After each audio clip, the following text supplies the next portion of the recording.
जिस नारी को संतान नहीं हो रही हो, बहुत प्रयास कर लिया हो, पुत्रदा एकादशी पूरे साल में 2 बार आती है। एक श्रावण के महीने में आती है, दूसरी पोषाधिक क्रम में आती है। श्रावण के महीने की जो पुत्रदा एकादशी होती है, ये संतान की वृद्धि करने वाली होती है। शंकर जी के मंदिर में जाकर, भगवान शिव के मंदिर में पूजन करके घी का 1 कटोरी में घी और 1 कटोरी में खीर शंकर के सामने रख देते हैं। भगवान शंकर के मंदिर पर चौखट पर घी का दिया लगा देते हैं। शंकर जी की चढ़ी हुई 1 बेलपत्र साथ में रखें और 1 बेलपत्र को उठाकर शंकर जी के मंदिर की चौखट पे ही बैठकर चबा चबा कर खा लेते हैं। जो 1 बेलपत्र लेकर आए हैं वो अपने पति को खिला देते हैं। कहते हैं पुत्रदा एकादशी के दिन ये कर लेने। महाराज बहुत ध्यान देना, भगवान शिव खुद कह रहे हैं कि संसार में ऐसा कोई नहीं जन्मा जिसकी मैंने गोद ना भरी।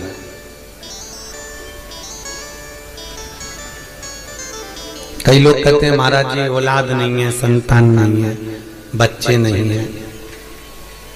हम कहते हैं कुछ मत करो, बन सकता है तो शंकर की आराधना करो। बहुत ध्यान देना, शिव की आराधना। कल कथा में था, जिसको औलाद नहीं होती हो, संतान नहीं होती हो, सफेद आंकड़े की जड़, सफेद आंकड़ा, अकौवा बोलते हैं, आंकड़ा बोलते हैं, उसकी जड़ छोटी सी लाल धागे में कमर में बांध लीजिए। रजस्वला धर्म के 7वें दिन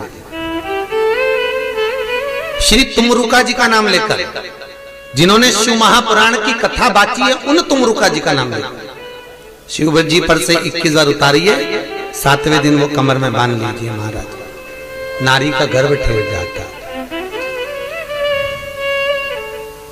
मान लो कोई अड़चन आ गई, नहीं बांध पा रहे हो, तो बेलपत्री के पेड़ के नीचे किसी ब्राह्मणी को उसके बच्चे को गोदी में बिठाकर खीर खिला दीजिए। बची हुई खीर बेलपत्री के पेड़ के नीचे ही बैठकर आप खा लीजिए, गर्भ ठेठ जाए। अभी चंडीगढ़ में कथा थी, वहां कोई मिलने के लिए आए थे 2-3 लोग, उनके यहाँ 22 वर्ष के बाद में संतान हुई है साहब, 22 साल के बाद। और टीवी पे भी जब लाइव आप लोगों ने यूट्यूब पर देखा होगा तो उसको फोटो भी था, वो जो आए थे बता, 9 साल वाले भी आए थे, 22 साल वाले। तो शंकर का अनुमोदन किया है, शिव का भजन करा है, शंकर की कथा सुनी। और फिर निवेदन करूंगा, शंकर की कथा में एक जो उपाय आए हैं, अगर आपने कर लिए तो आपका जीवन सार्थक हो गया। करना आपको पड़ेगा, कोई दूसरा नहीं।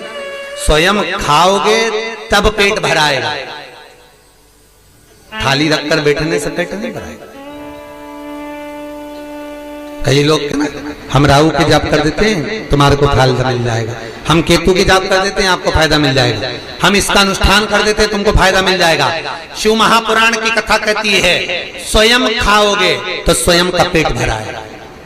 शंकर की कथा करिए, स्वयं करिए ना, स्वयं भजन करिए, स्वयं कीर्तन करिए, स्वयं दान, स्वयं पुण्य करिए, उसका फल आपको।